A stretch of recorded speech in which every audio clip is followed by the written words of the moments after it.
Students, second question जो आपका construction का है बहुत ही इजी है और इसमें आपने ध्यान रखना है। जिसको सेकंड और थर्ड क्वेश्चन समझ आ गया उसके लिए ये एक्सरसाइज बहुत ही इजी हो जाएगी। तो सेकंड क्वेश्चन हमें बोला है construct a triangle of side 4 centimetre, 5 centimetre, 6 centimetre, then the triangle similar to it whose sides are 2/3 of the corresponding sides of the first triangle. तो सबसे पहले आपको जो क्वेश्चन दिया होता है वो आपने क्वेश्चन के ऊपर लिखना है कि आपके पास क्या क्या दिया हुआ। अब आपके पास ट्राइंगल ड्रा करेंगे। ट्राइंगल में आपकी मर्जी है, जो मर्जी साइड लीजिए। मान लीजिए मैं सबसे पहले 6 सेंटीमीटर लाइन लूंगा। 6 के बाद आपके पास 4 सेंटीमीटर यहाँ पर रखेंगे। इसको नाम दीजिए आप ए बी।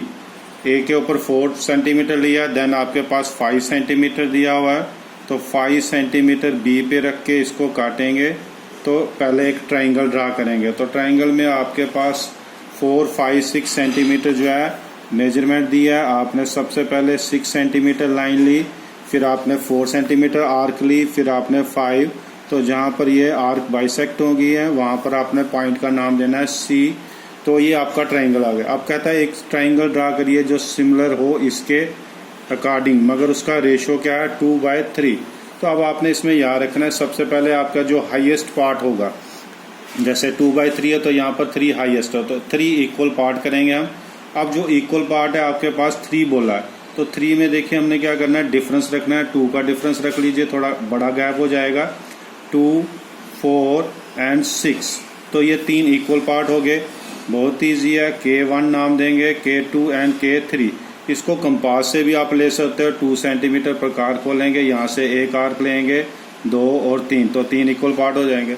अब इसको जब भी आपने क्वेश्चन को अटेम्प्ट करना तो हमने इसमें ध्यान रखना जो डिनोमिनेटर होता है उस डिनोमिनेटर को पहले ज्वाइन करते हैं। तो डिनोमिनेटर यहाँ पर आपका 3 है तो 3 को B के साथ ज्वाइन करेंगे हम। तो B के साथ ज्वाइन कर लिया। 9 आपके पास 2 है, इसको भी ज्वाइन करना है। तो उसको ज्वाइन करने के लिए आपने आर्क लेनी है। अब जो आर्क लोगे वो पॉइंट के साथ टच नहीं होनी चाहिए।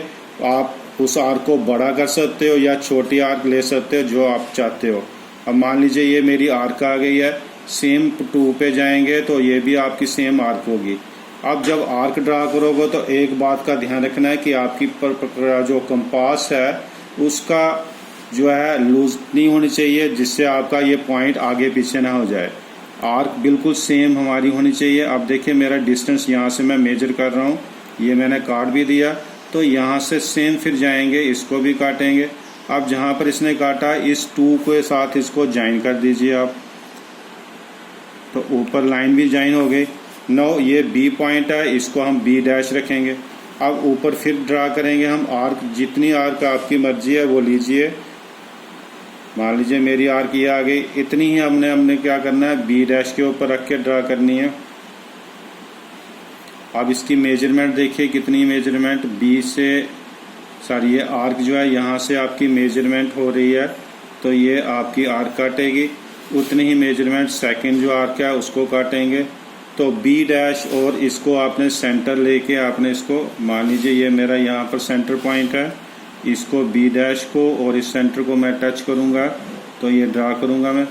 अब ये देखिए ये पॉइंट C है तो इसको मैं C' रखूँगा, इसको मैं A' रखूँगा तो मेरा सिमिलर ट्राइंगल बन गया इसके। अब इसमें आप चीज़ ध्यान रखेंगे, जैसे ये मेरा डिस्टेंस है यहाँ से ये K2 और K3 का, तो इसी तरह बिल्कुल सेम आपका ये ऊपर जा रहा है, कोई आगे पीछे नहीं है। या जैसे आपके मान लीजिए ये पोर्शन है आपका तो ये बिल्कुल बराबर सीधा जाएगा। जैसे रेल की पटरियाँ हैं तो बराबर ही रहेंगी, ये नहीं कि आपकी पटरी एक छोटी एक बड़ी हो जाएगी, सेम रहेगी। तो वैसे यहाँ पर ये डिस्टेंस है, इसका डिस्टेंस भी पैरेलल होना चाहिए, कोई आगे पीछे नहीं होना चाहिए, बिल्कुल मूवमेंट आपकी स्ट्रेट होनी चाहिए ये। तो ये आपका सेकंड क्वेश्चन हो गया। इसको ड्रा करिए, अगर नहीं आता तो मेरे को पूछिए आप।